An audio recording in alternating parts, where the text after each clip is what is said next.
Welcome back दोस्तों to future gen app channel. दोस्तों आज की वीडियो में हम बात करेंगे the importance of regular website updates. Website को रेगुलर बेसिस पे अपडेट करने के क्या बेनिफिट्स होते हैं, क्या फ़ायदे होते हैं। तो दोस्तों हम पॉइंट वाइज समझेंगे।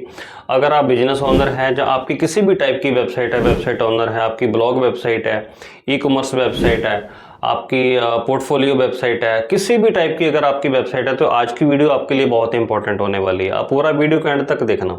तो दोस्तों हम शुरू करते हैं।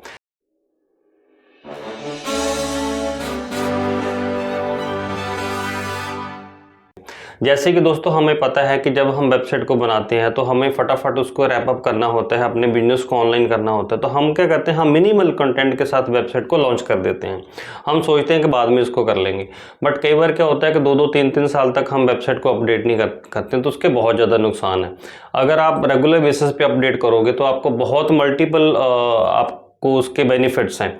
Not from the technical point of view से कि आपने टेक्निकली डेवलपर को बोल दिया, उसने कंटेंट आपका अपडेट कर दिया, बट आपके business growth point of view से भी और एसईओ पॉइंट ऑफ व्यू से भी, लेटेस्ट डिजिटल मार्केटिंग ट्रेंड के बेस पे भी आपके इसके बहुत ज़्यादा बेनिफिट्स हैं। तो दोस्तों हम पॉइंट वाइज समझते हैं। सबसे पहला पॉइंट है दोस्तों, अगर आप वेबसाइट को रेगुलर बेसिस पे अपडेट करते हो तो सबसे पहला बेनिफिट है बेटर यूजर एक्सपीरियंस।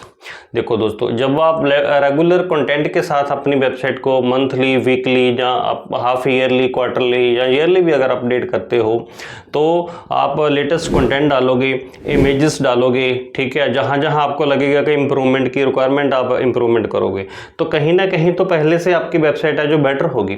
जब वेबसाइट बेटर होगी तो यूज़र का एंड टू एंड जो एक्सपीरियंस है, जो उसकी जर्नी है, होम पेज से लेके आपके जो फनल पेज है, जो आपका कॉन्टैक्ट पेज है, या बाय नाउ का पेज है, पेमेंट का पेज है, वो इम्प्रूव होगा।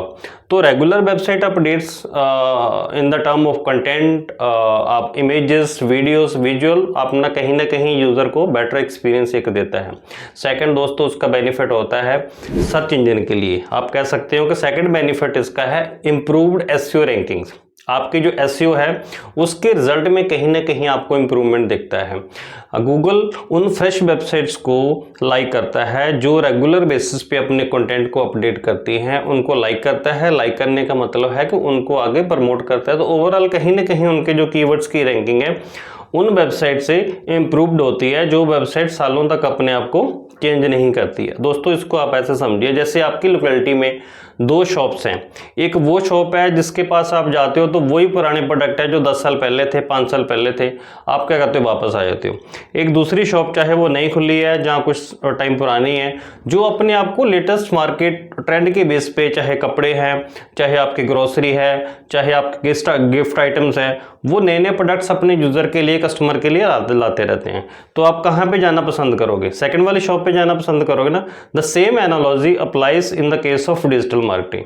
चाहे आपका वेबसाइट विजिट करता है, यूज़र विजिट करता है, या फिर सर्च इंजन का क्रॉलर विजिट करता है, तो सर्च इंजन रैंकिंग में भी आपको ओवरऑल एसईओ के कीवर्ड की रैंकिंग में बहुत बेनिफिट मिलता है।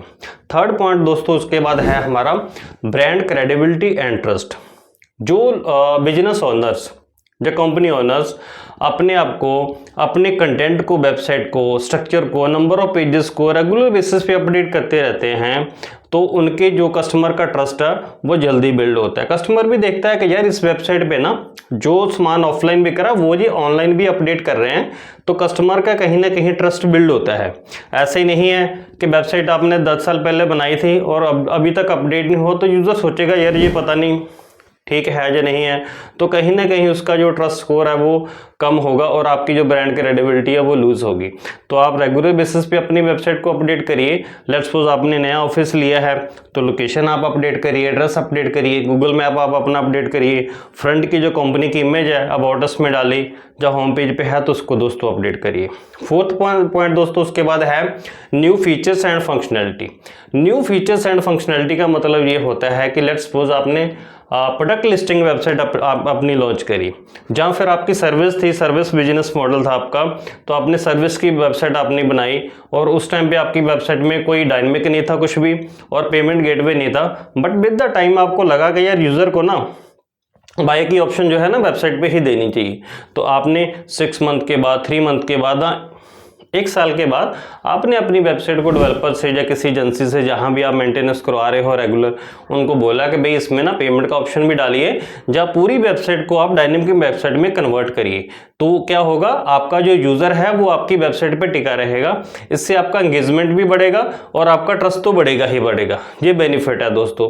जहां फिर आपने ये सोचा कि लास्ट टाइम आपने जब बनाई थी तब 10 साल पहले टेक्नोलॉजी कुछ और थी, आपकी वेबसाइट स्लो है, अभी जो रिकमेंडेड लेटेस्ट टेक्नोलॉजीज हैं, आपने वर्डप्रेस में बना सकते हो, PHP में, लारावेल में, मजेंटो में, शॉपिफाई में। आपका ई कॉमर्स बहुत पुराना सा आप शॉपिफाई है तो शॉपिफाई में बना सकते हो, वो आप एक कंसल्टेशन फ्री ले सकते हो। दोस्तों ये आपका रेगुलर वेबसाइट का अपडेट का पार्ट है, आपको वेबसाइट पे ध्यान देना चाहिए अपना। नेक्स्ट पॉइंट दोस्तों, इसके बाद हमारा आता है कंपटीशन एज।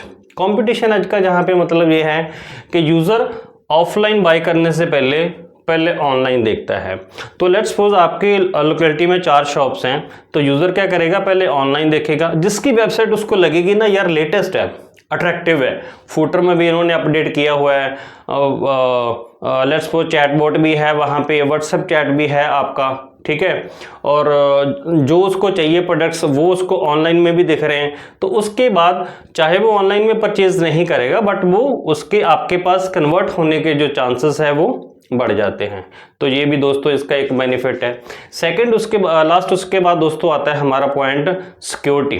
सिक्योरिटी का मतलब यहाँ पे ये है कि जैसे फॉर एग्जांपल आपकी वर्डप्रेस में वेबसाइट है, तो रेगुलर वर्डप्रेस की कोर अपडेट्स, उसके plugin updates and theme updates आपको करने चाहिए, ताकि आपकी जो वेबसाइट है वो अपडेट रहे to prevent from the attacks. क्योंकि वर्डप्रेस अपने आप को अपडेट करता रहता है, सॉफ्टवेयर अपडेट होते रहते हैं, सॉफ्टवेयर अपडेट होंगे तो आपकी वेबसाइट भी अपडेट होगी, तो आपको उस नुकसान से बचा सकते हैं। तो ये दोस्तों कुछ इंपॉर्टेंट पॉइंट थे जो हमें अपने रेगुलर अपडेट्स में करवाने चाहिए और अपनी वेबसाइट को अपडेट करवाना चाहिए। अगर आपको अपनी वेबसाइट अपडेशन को लेकर किसी भी तरह की रिक्वायरमेंट है या आपको फ्री में कंसल्टेशन चाहिए, तो आप हमारे नीचे दिए गए नंबर पर फ्यूचरजेन ऐप से कॉन्टैक्ट कर सकते हैं, या फिर आप गूगल में डाल सकते हो फ्यूचरजेन ऐप्स। तो हम वेबसाइट रेगुलर मेंटेनेंस भी हम प्रोवाइड कराते हैं मंथली, आप ईयरली हमारा पैकेज ले सकते हो।